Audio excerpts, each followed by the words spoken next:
안녕하세요. 이가피 교수의 신간 읽기입니다. 오늘의 책은 어떻게 해야 원하는 삶을 사는가, 데이지 웨이드먼 지음, 안명희 옮김, 포레스트 북스에서 22년 3월 28일에 출간되었습니다. 이 책의 원제는 Remember Who You Are, 2004년 하버드 비즈니스 리뷰 프레스에서 출간되었습니다. 데이지 웨이드먼은 브라운 대학교 역사학과를 졸업하고 약 4년간 JP 모건에서 근무한 다음 하버드 비즈니스 스쿨에서 MBA 학위를 취득했습니다. 그녀가 하버드 비즈니스 스쿨에서 배운 가장 유익한 것으로 마지막 수업을 꼽는다. 이곳에서는 강의 마지막 날 특별한 수업을 한다. 그날의 수업은 평소처럼 발표나 연구, 토론 같은 일반적인 강의를 하지 않는다. 교수들은 냉혹한 사회로 나가게 될 어린 후배들을 위해 마지막 수업에 한 가지 규칙을 추가했다. 그날만큼은 책을 덮고 조금 먼저 살아본 선배로서 삶의 토대가 되는 가치들과 자신만의 인생 철학을 어린 후배들에게 알려주기로 한 것이다. 마지막 수업은 학교의 전통이 되어 지금까지도 이어지고 있으며 저자는 흔들릴 때마다 자신을 잡아준 지혜 가운데에서도 특별히 기억에 남는 이야기들을 선정해 이 책에 온전히 녹여냈다. 이 책을 통해 수많은 이들의 삶의 문제와 고통에 대해 최선을 다해 답한 스승 15명의 목소리를 만나볼 수 있다. 이 책을 선택한 이유는 표지에 크게 쓰인 Remember Who You Are를 보면서 저 말은 내가 20년 전에 군대 가는 아들에게 해준 말인데 라는 생각을 했고, 하버드 대학 교수님들이 마지막 수업에 어떤 이야기를 해주는지 읽고 싶었습니다. 이 책은 4개의 장으로 구성되어 있습니다. 서문에 나와 있는 요약을 보면 이렇습니다. 1장은 자신이 목표로 정한 미래의 모습에 접근하기 위해 필요한 자기관리 기술과 전략적이고 심리적인 도구들에 대한 이야기이다.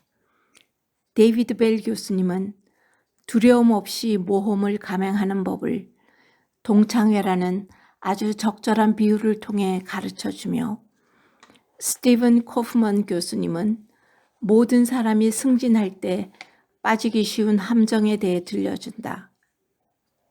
낸시 코엔 교수님은 불완전한 당신과 주변의 사람들을 제대로 바라볼 수 있게 하며, 로자베스 켄터 교수님은 재치 있는 언변으로 성공적인 연설을 할 수 있었던 경험을 들려준다. 2장에서는 타인을 대하는 태도가 곧 나 자신임을 보여주며, 나아가 그들에게 동기를 부여하고 영감을 주는 방법을 안내한다. 켄트 보행 교수님은 현재의 자신을 잊게 해준 누군가의 희생에 진심으로 감사하라는 조언을 하고, 프랜시스 프레이 교수님은 자기에게 주어진 소중한 순간을 즐겨야 한다고 말한다. 티모시 버틀러 교수님은 직원들의 열정과 재능이 중요한 역할을 하도록 제대로 격려하는 방법을, 토마스 들롱 교수님은 언제 어디서나 주위의 사람들에게 긍정적인 영향을 미치는 방법에 대해 알려준다.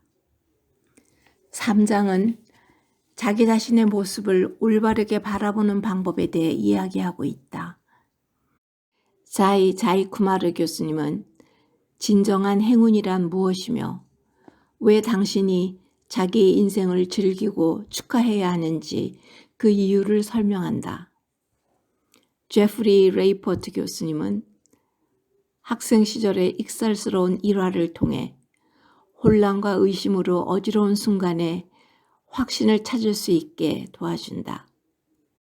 리차드 테들러 교수님은 직업 세계에서 진정한 자기 자신이 되는 것이 어떤 의미인지 생각해 보도록 유도하며 두 얼굴의 긍정적 효과를 이야기하고, 토머스 매크로 교수님은 흑백 논리가 불러오는 부정적 결과에 대해 설명하면서 자신이 틀렸음을 인정할 때 비로소 얻을 수 있는 것들에 대해 상세히 알려준다. 사장에서 세 교수님은 어떻게 해야 진정으로 가치 있는 삶을 살아갈 수 있는지 설명하며 그 의미를 파헤친다. 헨리 레일링 교수님은 자동차 경주에 비유해서 진정한 성공을 위해 꼭 필요한 요소들을 설명하고, 니틴 노리아 교수님은 경영인이 본인들의 소중한 유산을 보존할 수 있는 유일한 방법에 대해 말해준다. 마지막으로 킴 클라크 교수님은 당신이 누구인지 기억하라 라고 격려함으로써 우리가 앞으로 더 나아갈 수 있도록 자극한다.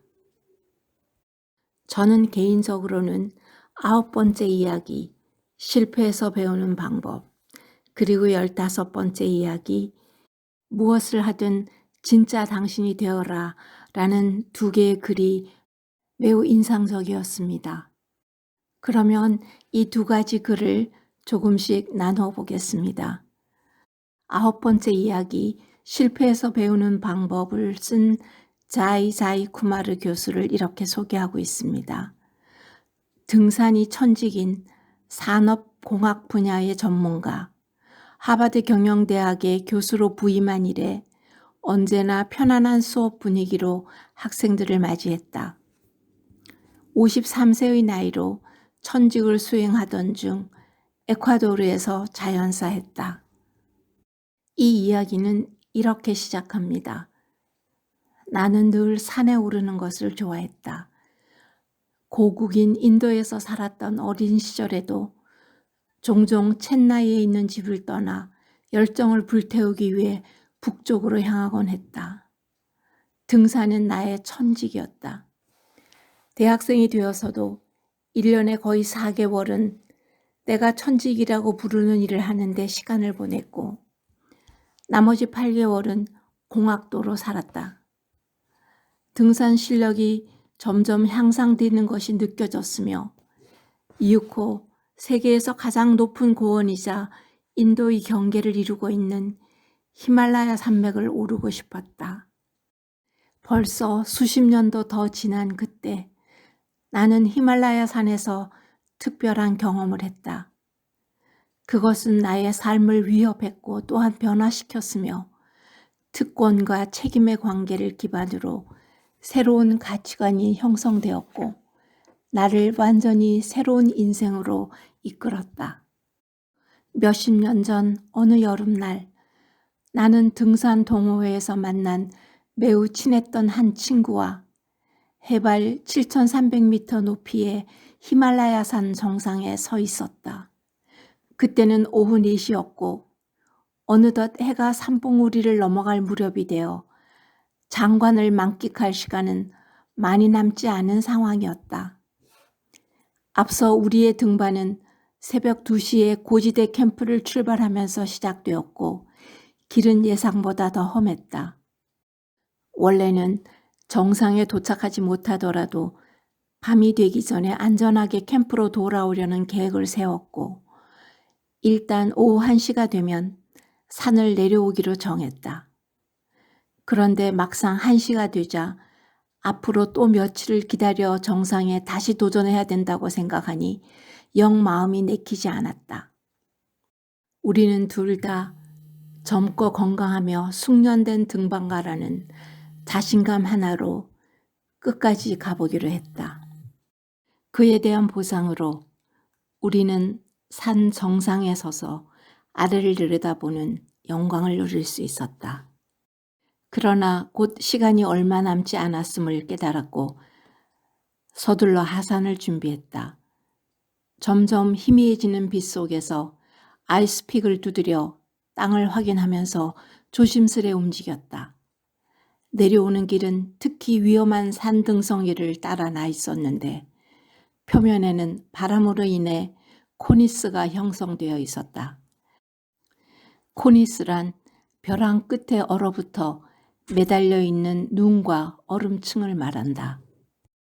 안타깝게도 등반가들은 코니스의 아래쪽이 어떤 구조로 이루어져 있는지 가늠할 수가 없다. 그러한 위험을 아주 잘 알고 있었기에 나와 친구는 서로를 묶고 있던 밧줄을 풀었다. 이제 우리 중 한 명이 벼랑으로 떨어진다고 해도 상대방까지 죽음으로 끌고 가는 일은 발생하지 않을 것이다. 내가 먼저 앞장서서 조심스럽게 움직였다. 막 다음 발걸음을 내디디려는 순간 큰 폭발음 소리가 들렸다.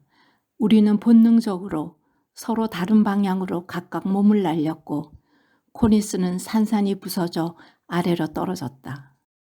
순식간에 거의 시속 100km의 무시무시한 속도로 험준한 경사면에서 미끄러지기 시작했다. 그 이후의 경험은 몇 페이지에 걸쳐 생생하게 나와 있습니다. 천신만고 끝에 작은 오두막 한 채를 발견하고 거기에 들어갔습니다. 그 집에 살던 한 여인이 이 사람을 업고 병원에까지 가기 위해서 사흘간을 헤맨 결과 결국 드디어 병원에 도착합니다. 그 여인은 이방인에게 조건 없는 엄청난 도움을 베풀었음에도 보상을 거절하고 간단하게 인사한 후 돌아갔습니다. 몸은 예상보다 빠르게 회복되었지만 나는 그날의 추락과 잇따라 일어난 사건들에 대한 생각을 멈출 수가 없었다. 우연에 의해 끔찍한 고통의 순간에서 구출되었다는 사실은 나로 하여금 산과 산 아래에서 오랫동안 나를 따라다녔던 행운에 대해 깊이 생각하도록 만들었다. 나는 내가 이룬 모든 성공이 온전히 나만의 것이 아니라 타인의 온정과 행운으로부터 온 것이며 그런 성공 안에는 의무가 있다는 것을 깨달았다.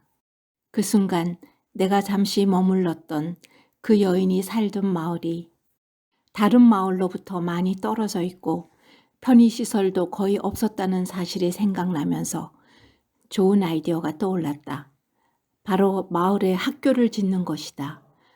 어린아이들에게 교육을 받을 수 있는 기회를 줌으로써 마을 사람들에게 또 다른 행운을 선물하는 것은 어떨까? 이후 몇 개월간 나는 학교 설립 비용과 교사들의 월급 등을 마련하기 위해 자금을 모았다. 학교를 짓겠다는 생각은 점점 마음속에 일종의 사명감으로 자리 잡았다. 나는 지금 이 글을 읽는 당신이 어떤 사람인지도 어떤 위치에 있는지도 모르지만 내가 말할 수 있는 단 한 가지는 분명하다. 언제나 모든 일에 감사하라. 그리고 조급해하지 마라. 무엇보다 생각지 못한 큰 행운을 만나게 됐다면 마음속에 자연스레 생겨날 책임감에 대해 감사하라. 성공은 행운에서 비롯되며 의무는 성공에서 비롯됨을 잊어서는 안 된다.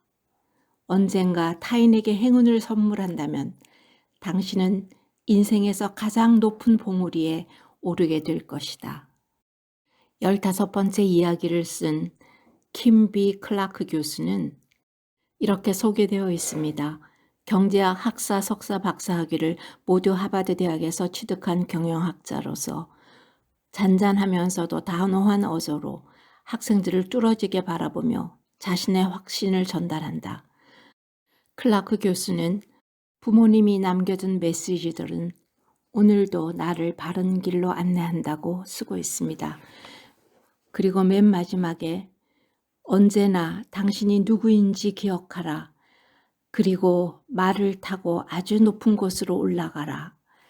시간 관계상 자세하게 읽어드리지 못하는 것이 아쉽습니다. 이 책은 젊은이들이나 혹은 직장인들이나 모두 한번 읽어볼 만한 책이라고 생각합니다. 감사합니다.